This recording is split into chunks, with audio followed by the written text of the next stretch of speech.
bienvenue pour cette nouvelle vidéo, c'est Morgane de Book Universe et aujourd'hui on se retrouve pour parler de Sky Heart Survival. Alors on est dans un décor assez spécial comme vous voyez, j'ai préféré mettre en scène l'animé derrière et vous parler exclusivement du manga ainsi vous avez vu un peu des vues. Pour le moment c'est l'épisode 1 qui passe donc voilà, sans son bien sûr, pour pas nous entremêler et donc on passe tout de suite à Sky Heart Survival, le petit descriptif. Donc il faut savoir que c'est un manga édité en 21 tomes chez Darkana. Je suis désolée si la chaise elle vient de faire du bruit. Donc tout simplement c'est Tsuina Miura qui est au scénario et Takahiro Oba au dessin. Alors il faut savoir que donc ça compte 21 tomes. Le premier tome est sorti le 8 juillet 2016 tandis que le dernier est sorti le 19 février 2021. Alors il faut savoir que après Sky Heart Survival il y a une suite qui est sortie mais donc dans une nouvelle série qui s'appelle tout simplement Sky Heart Survival Next Level. Ils sont en cours d'impression pour le moment et on est au 5e tome actuellement. Je l'ai pas du tout commencé donc je ne saurais pas du tout vous dire ce que j'en ai pensé, mais voilà en tout cas moi ce que je vais vous parler ici c'est de Sky Heart Survival, juste la première série, et un jour peut-être on attaquera une mise à jour ce que je pensais du manga. Du coup Sky Heart Survival Next Level. Alors il faut savoir que j'ai fait une vidéo d'ailleurs sur la mangaka Tsuina Miura. Elle date de 1 an donc je sais plus trop si elle est bien ou pas bien. Je vous mets la petite notif au-dessus pour aller la voir. Donc on va passer tout de suite au petit résumé. C'est un résumé que du coup j'ai chopé sur internet. Ainsi c'était plus facile pour moi après d'exprimer mon ressenti. Donc voilà, tout de suite je vous l'explique. Yuri Anjo est une lycéenne qui se retrouve soudainement sur le toit d'un immeuble, dans un monde étrange entouré de gratte-ciel. Elle tombe les années avec un homme masqué qui a fendu la tête d'un homme en deux. Le gratte-ciel sont reliés par des ponts et Yuri tente de retrouver son frère, qui se trouve dans le même monde qu'elle. Mais existe-t-il une sortie autre que sauter d'un toit? Donc, comme vous pouvez d'ailleurs le voir par derrière moi, c'est un manga, en gros, il se base que sur des gratte-ciel et le but c'est de survivre. Donc c'est un survival. C'est dit dans le nom, j'avais peut-être pas besoin de le préciser, mais c'est mieux quand même. On se retrouve du coup avec Yuri, la bonhomme que vous voyez derrière moi, et en gros on va la suivre tout au long de l'histoire, elle et ses amis qui vont se rajouter petit à petit. Alors il faut savoir que le manga est super bien écrit parce que on va s'attacher vite aux personnages, c'est-à-dire que Yuri et tous ses autres des amis qu'on va découvrir tout au long, je vous laisse découvrir, on va tous les découvrir un par un, savoir leur spécialité. Il va y avoir plusieurs sortes de masques, donc le masque neutre, le masque visage négatif, et je crois qu'il y en a 3, et le visage avec un sourire, et je crois même qu'il y en a encore un autre, mais je suis pas sûre. Mais voilà, alors, il faut savoir que tout est dirigé comme sur...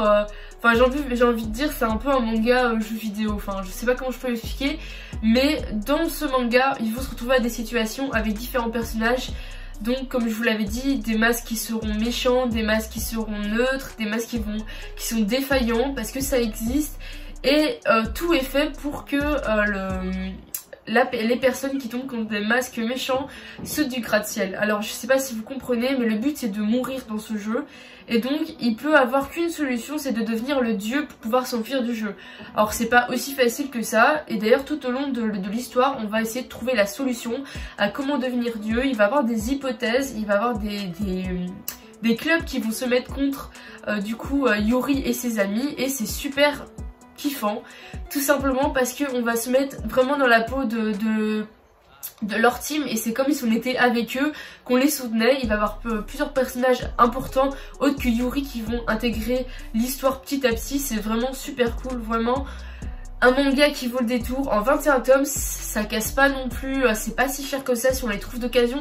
Il faut savoir que les 3 premiers tomes sont au prix de 3 € l'unité, donc autant vous dire que pour découvrir c'est super cool. Alors, rien de tel que claquer 3 € pour un nouveau, c'est le prix limite d'un manga d'occasion, et encore en général un manga d'occasion ça va plus vers les 4 €. Et donc voilà, ce que j'en ai pensé c'est que c'est un manga super cool, on va pouvoir voyager de gratte-ciel en gratte-ciel, comprendre les émotions des personnages mais pas que. On va beaucoup s'immiscer dans la vie de certains personnages et comprendre tout leur passé, donc on va voyager dans leur passé. Je parle par exemple de celui que vous allez rencontrer, c'est pas un spoil, mais vous allez rencontrer un mec en smoking, et ce mec là, faites super attention parce qu'il est super important dans l'histoire. Il y a aussi le frère de Yuri qui joue un rôle super important également dans l'histoire, et vous allez voir que Yuri, le mec masqué au costume, et son frère sont liés de toutes pièces. Il y a aussi Donc comme je vous avais parlé d'un dieu, il y a des gens qui sont proches de Dieu. Et les gens proches de Dieu, ils ont de super pouvoirs, beaucoup plus que les autres. Et donc c'est aussi hyper important de les prendre en compte. C'est un manga qui se laisse lire facilement. Donc il faut pas non plus être comme pour Death Note, être posé sans bruit. Moi je l'ai lu plusieurs fois ce manga, je vous l'avoue, je les ai lus plusieurs fois dans les transports en commun.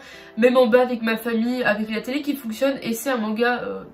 tranquille. Franchement, je l'ai commencé et je l'ai fini super vite parce que c'est purement un chef-d'œuvre d'un survival.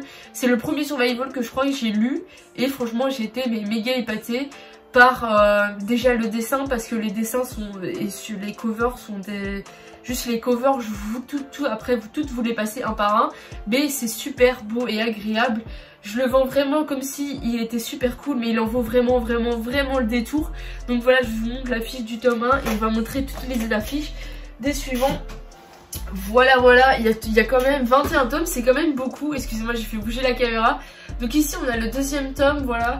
Alors je vous dis direct, on commence vraiment à s'immiscer dans l'aventure direct. Il n'y a pas de « Oh tiens, j'ai du mal à commencer la série », non. Direct qu'on commence la série, on est initié dedans. Donc ici on a le tome 3 avec le masque que je vous parlais justement. Le 4e tome avec la pote de Yuri. Voilà, en même temps je fais les présentations des personnages. Je ne me rappelle plus de son nom, mais même chose. Franchement pour un tome, voilà, totalement le tome 4, elle est déjà bien avant, je crois qu'elle rentre dans le milieu du tome 3. Ensuite ici on a le tome 5 avec quelques masques que vous pouvez voir. Le tome 6 avec une petite fille, celle-là faudra la garder aussi en tête, elle est très importante. Ici on a la cover du tome 7, alors je vous dis pas trop les personnages sinon je vais commencer beaucoup à vous spoiler, donc je vais vous laisser un peu de suspense. Ici on a le tome 8 qui est un peu, qui est très rose, j'étais très surprise quand je l'ai eu. Le tome 9, le tome 10, je vais aller un peu plus vite et arrêter de parler sur les covers. Le tome 11 avec, j'adore cette cover, elle est simple et efficace. Tome 12, 13 et 14, 15 et 16, voilà, 17, 18, 19 et 20 avec une cover 20 que je pensais que c'était la fin parce que la cover est magnifique avec les petits cerisiers japonais qu'on voit en fond. Et ici on a le 21, le dernier tome qui est ma foi assez gros, je vous l'explique, il fait, j'ai pas envie de dire qu'il fait deux autres mangas, mais on n'est pas loin, je sais pas si vous voyez, bon, évidemment il store un peu, mais voilà, ça prend quand même pas mal de trucs. Alors il faut savoir que moi aussi j'ai eu peur du dernier tome, je pensais qu'il allait être extrêmement long. Et en fait non, parce que il y a toute une partie où il termine la quête et après une explication. Donc voilà, c'est tout pour moi, j'espère avoir expliqué au maximum puis décrire le manga que j'ai fini, mes impressions. Il faut savoir que pour tout ce que, si vous voulez regarder l'anime, il est disponible actuellement sur Netflix. Je crois même qu'il y a la saison 2 qui est sortie si je dis pas de bêtises. En tout cas voilà, merci d'avoir regardé cette vidéo, c'était Morgane de Book Universe et j'espère qu'on se retrouvera dans une prochaine vidéo. Sur ce, ciao, c'était Morgane de Book Universe et puis bah à la prochaine.